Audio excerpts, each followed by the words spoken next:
Hello, Mar. I'm Judy, and my student number is S0141053. The opinion pages.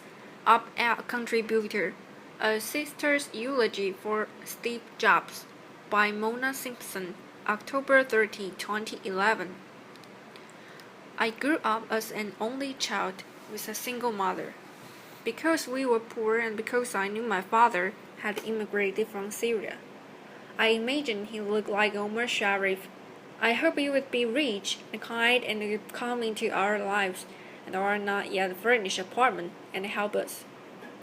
Later, after I'd met my father, I tried to believe he'd changed his number and left no forwarding address because he was an idealistic revolutionary plotting a new world for an Arab people. Even as a feminist, my whole life I'd seen waiting for a man to love who could love me. For decades, I thought that man would be my father. When I was 25, I met that man and he was my brother. By then, I lived in New York, where I was trying to write my first novel. I had a job at a small magazine in an office the size of a closet with 3 other aspiring writers. When one day a lawyer called me, the middle-class girl from California, who hustled a boss to buy us health insurance, and said his client was rich and famous and was my long-lost brother. The young actors went wild.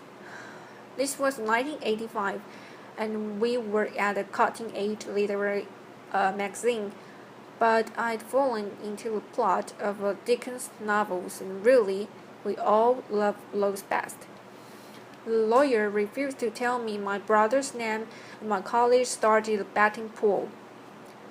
The leading candidate, John Travolta, I secretly hoped for a literary descendant of Henry James. Someone more talented than I, someone brilliant without even trying. When I met Steve, he was a guy my age in jeans, Arab or Jewish looking, and handsomer than Omar Sharif. We took a long walk. It happened that we both like to do. I don't remember much of what we said that first day, only that he felt like someone I'd pick to be a friend.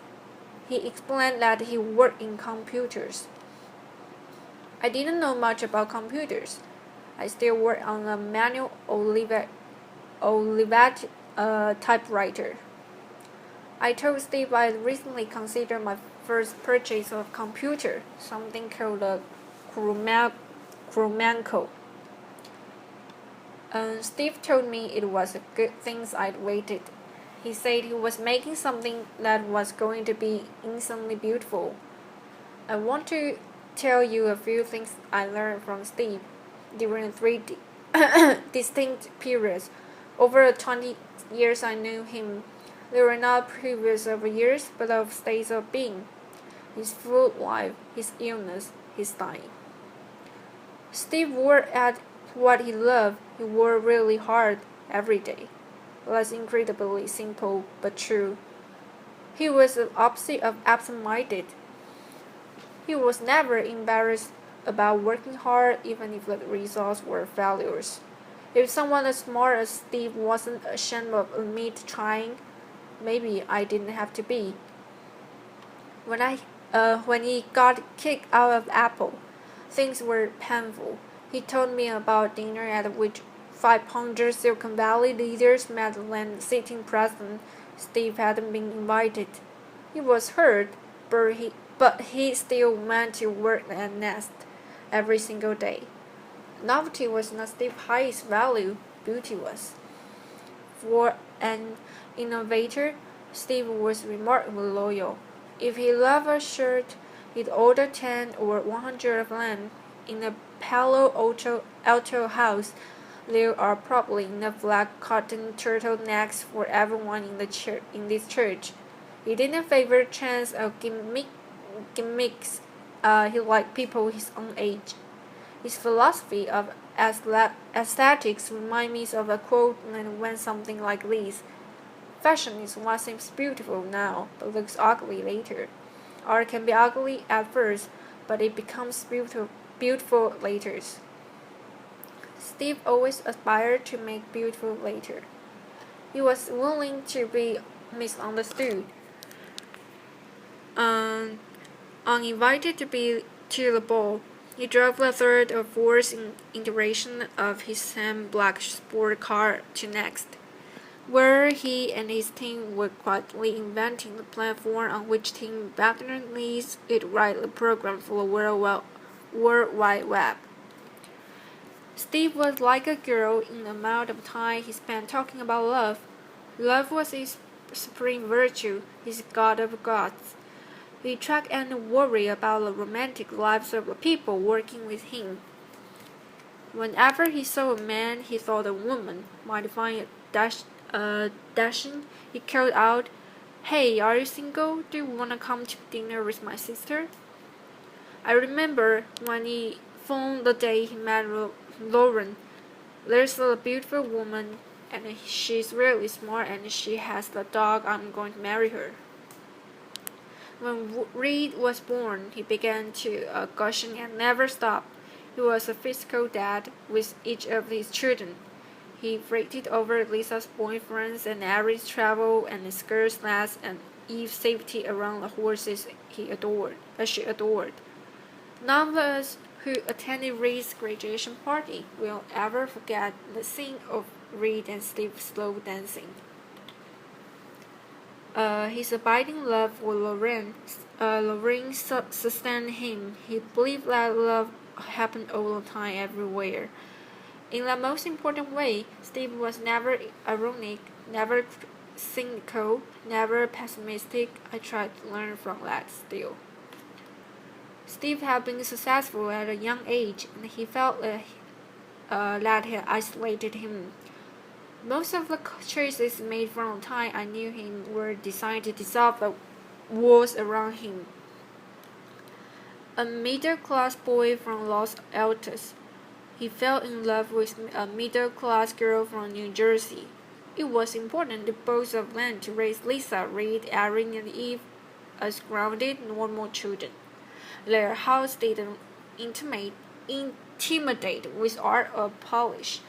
In fact, for many of the first years I knew Steve and Law together, dinner would serve one the grace and sometimes consisted of just one vegetable, lots of them one vegetable, and one broccoli.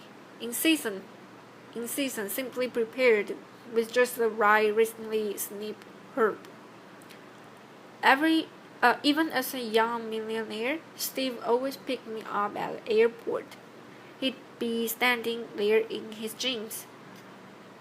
When a family member called him at work, he secretly answered, "Your dad in a meeting. Would you like me to interrupt him?"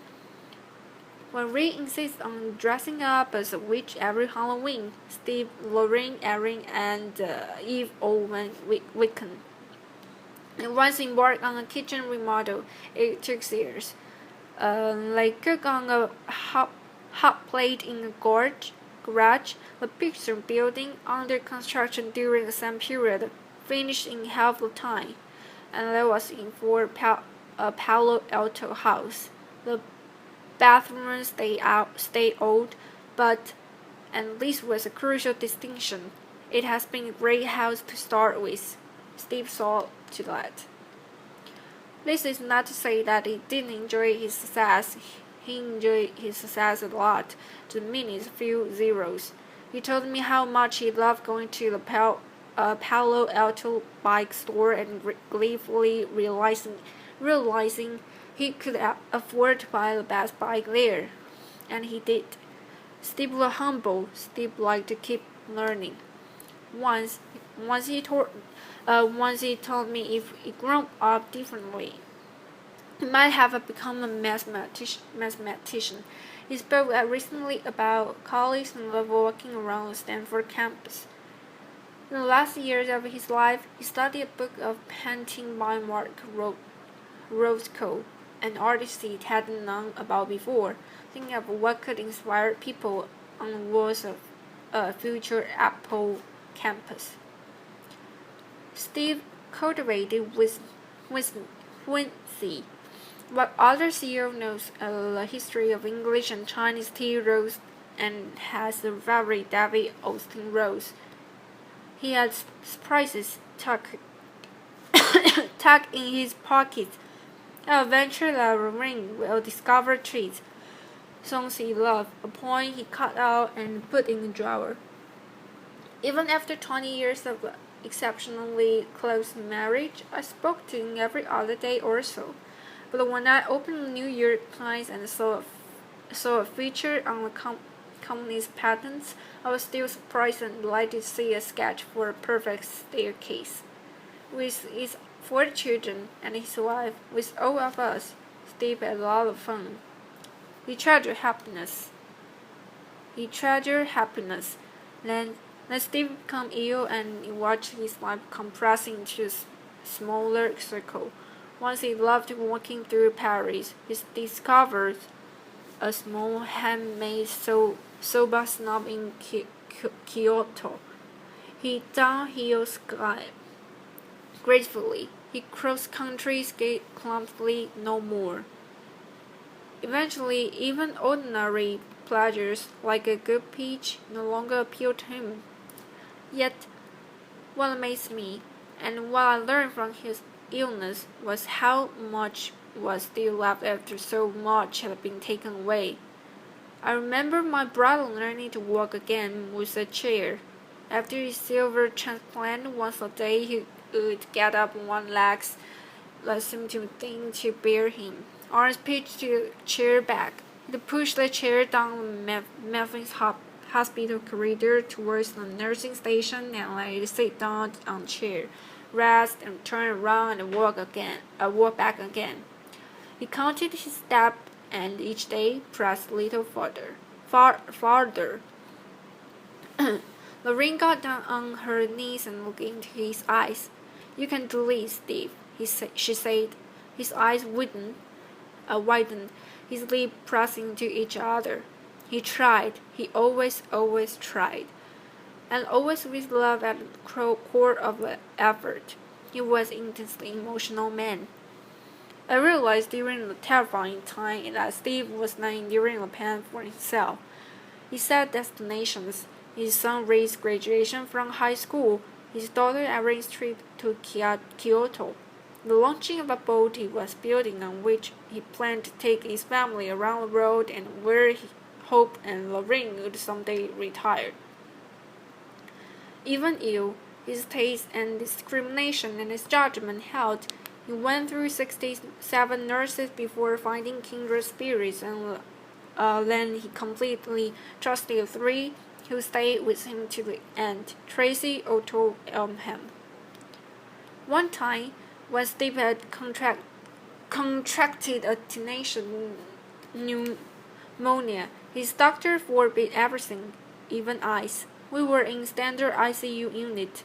Steve, who generally disliked cutting in line and dropping his own name, confessed that this once he'd like to be treated a little specially. I told him, "Steve, this is special treatment." He leaned over to me and said, "I want it to be a little more special." Intubated, when he couldn't talk, he asked for a notepad. He sketched device to hold an iPad in a hospital bed. He designed new fluid monitors and X-ray equipment. He redrew that not quite special enough hospital unit. And every time his wife walked into the room, I watched his smile remake itself on his face. "For the really big things, you have to trust me." He wrote on his sketch pad and looked up. "You have to." By that, he meant that we should disobey the doctors and give him a piece of ice. None of us knows for certain how long we will be here. On still better days, even in the last year, he embarked upon projects and elicited promise from his friends at Apple to finish them.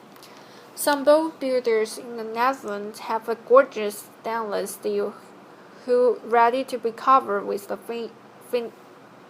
finishing wood. His three daughters remain unmarried, his two youngest still girls, and he wanted to walk them down an aisle and he'd walk me the day of my wedding. We all, in the end, died in a medias race, in the middle of a story, of many stories. I suppose it's not quite accurate to call a death for someone who lived with cancer for years unexpected, but Steve's death was unexpected for us. What I learned from my brother's death was that a character is essential. A character is essential. What it was how he died. Tuesday morning, he called me to ask me hurry up to Palo Alto. His tone was affectionate, dear, loving, but like someone whose luggage was already strapped onto the vehicle, who was already on the beginning of his journey, even as he was sorry, truly deeply sorry, to be leaving us. He started his farewell and stopped him. I said, "Wait, I'm coming. I'm in a taxi to the airport. I'll be there." "I'm telling you now because I'm afraid you won't make it on time, honey." When I arrived, he and his ring was joking together like partners who live and work together every day of their lives. He looked into his children's eyes as if he couldn't unlock his gaze. Until about 2 in the afternoon, his wife could rouse him to talk his friend from Apple. Then after a while, it was clear that he would no longer wake to us. His breathing changed. He became severe, deliberate, purposeful. I could feel him counting his steps again, pushing farther than before. This is what I learned. He was walking at least 2. That didn't happen to Steve. He achieved it. He told me when he was saying goodbye and telling me he was sorry. So sorry he wouldn't be able to be all together as we'd always planned, and he was going to a better place. Dr. Fisher gave him a 50-50 chance to making it through the night. He made it through the night. The ring next to him on the bed sometimes jerked up when there was a longer pause between his breaths. She and I looked at each other. Then he would have a deep breath and begin again. This had to be done. Even now, he had a stern, still handsome profile, the profile of an obsessed, a romantic. His breath indicated an arduous journey, some steep past altitude. He seemed to be climbing, but with this will, that work ethic, that strength, there was always also sweet steep capacity for wonderment. The artist believed in the ideal, but still more beautiful later. See final words hour earlier, monosyllables, repeat 3 times. Before embarking, he'd look at his sister Patty, then for a long time at his children, then at his life partner Lorraine, and then over their shoulders past them. Steve's final words were, "Oh wow, oh wow, oh wow." Mona Simpson is a novelist and a professor of English at the University of California, Los Angeles.